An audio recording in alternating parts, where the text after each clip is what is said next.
أول ما جاء سعيد برق حنوتي waxaan ku dhashtay Muqdisho gaar ahaan suuq xoolaha xaafadda Waxar Cadde. xaafadda Waxar Cadde ee degmada Hilwa ayuu ku dhashay laakiin xilligiisa edbinta waxa ay reerkiisa u guureen degmada Afgooye ee gobolka Shabeellada Hoose. xogtiisa gaarka ah ee galbaariseedka xagga waxbarashada waxa ugu qoran inuu dhex kaga tagay sanadkii labaad ee jaamacadda waxaana safarkiisa argagixisanimo ka bilowday deegaanka Zabiid ee gobolka Shabeellada Hoose ka hor intaysan galin gacanta ciidamada militariga Soomaaliya. ciidamada amniga Puntland ayaa boosaaso ku qabtay isagoo safar u ah howdka Al-Shabaab ay kaga dhuntaan buuraleyda silsiladda ah ee gobolka Bari. isticmaalka qaabka ismaahiska iyo diifta ka muuqatay ayaa suuro gelisay in ay iska sii daayaan Siciid Birq Maxamuud oo magaciisa afgarashadu yahay Isticjaal. waalidkiisa oo ku ogaa argagixisanimada ayaa kula taliyay inuu isku dhiibo goobaha dhaqan celinta dawladdu ugu tala gashay dhalinyarada la marin habaabiyay. markanse waxa uu doortay inuu nolosha isdhaafiyo waxa uu isku qanciyay daawashada kuwa hortiis isgubay dad badanna sii salfaday. sababtoo intaan ku biiran kool xarakada ku biiran ayaa tamanin jiray markaan ku biiran xarakada kulli isla markii waa codsaday ka lagu fulina la yiri marka hadda waa cusubtay marka wax shaqaale yiri marka kulli lagu fulina lagu gudbina la yiri. faham xumadiisa ayaa tusisay in holaca iyo qaraxa ay kala duwan yihiin iyo hagidda horjoogihiisa gadaal ka riixayay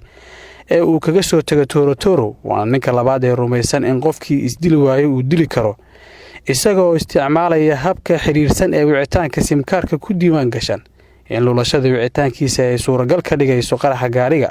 oo ay ka dhigteen qorshahooda labaad Plan B. haddaba ila daawo sida uu ku sifeeyay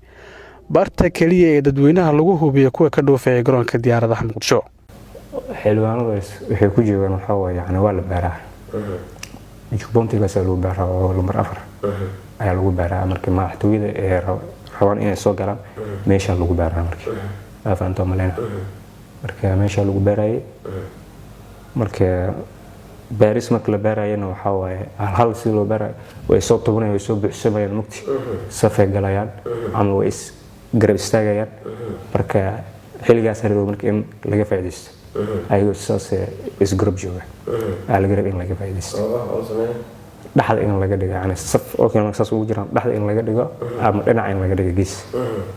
xilwaana ayaan kullee marka la baarayna u jeedin anaga xilwaana astaan loo gartay leeyahay astaan loo garanay sida suutiga casay qaataan ma fahmin garawaatiga dadka shacabku uma badnaa ayawaas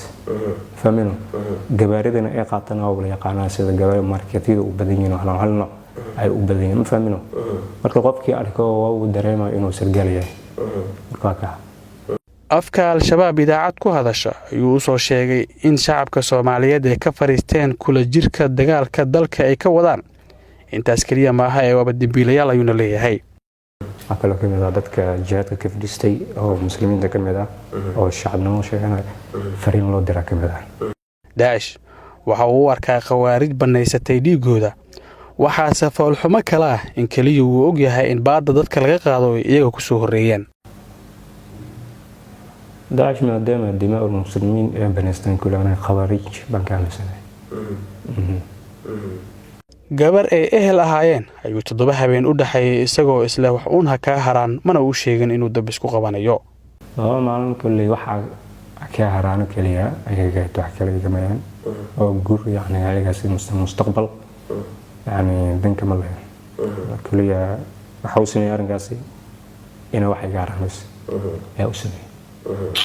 ugu dambeyntii doonistiisii guracneed waxaa soo afjaray ciidamada NISA oo 15 Juun sanadkii tagay ku fashiliyay 3 xabo oo ay isku mariyeen si ay u xakameeyaan dhaqdhaqaaqa dhagarqabaha wadaha ka ahaa nooxadii fashilantay. mana jira khasaare marka laga reebo dhaawac naafeen ah oo ay ciidamada u geysteen Siciid Birq Maxamuud oo magaciisa afgarashadu yahay Isticjaal. habraaca dacwadda dawladda ugu tala gashay oo soo jiitamay wixii ka dambeeyay caafimaadkiisa oo ay sidoo kale dawladda Soomaaliya ku bixisay ku dhawaad $20,000 kadib 11 bishan ayaa si kama dambeys ah loo dhageystay eeda ka dhanka Siciid Birq Maxamuud oo magaciisa afgarashadu yahay Isticjaal. intaas ayuu ku dhan yahay maxkamadda ayaana go'aan ka soo saaraysa. maanta ay maxkamadda go'aan ka soo saartay sida uu ku dhawaaqay gaashaanle sare Xasan Cali Nuur Shuute gudoomiyaha maxkamadda darajada koowaad ee ciidamada qalabka sida markay aragtay maxkamaddu cadeymaha dembi muujinta ah oo la hor keenay maxkamadda oo ay ka mid ahaayeen cadeymaha laga qoray maragga qiraalka laga qoray eedaysanaha sawirrada goobta qaraxa oo ay ka muuqatay saamaynta burburka hantiyadeed oo uu geystay qaraxa markii ay dhegaysatay maxkamaddu doodii u dhaxaysay dhinacyada kale ah xeeryaalaha guud ee ciidamada qalabka sida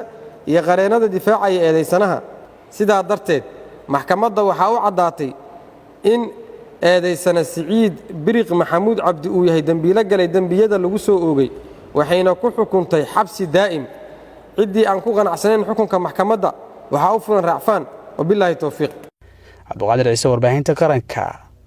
magaalada Muqdisho.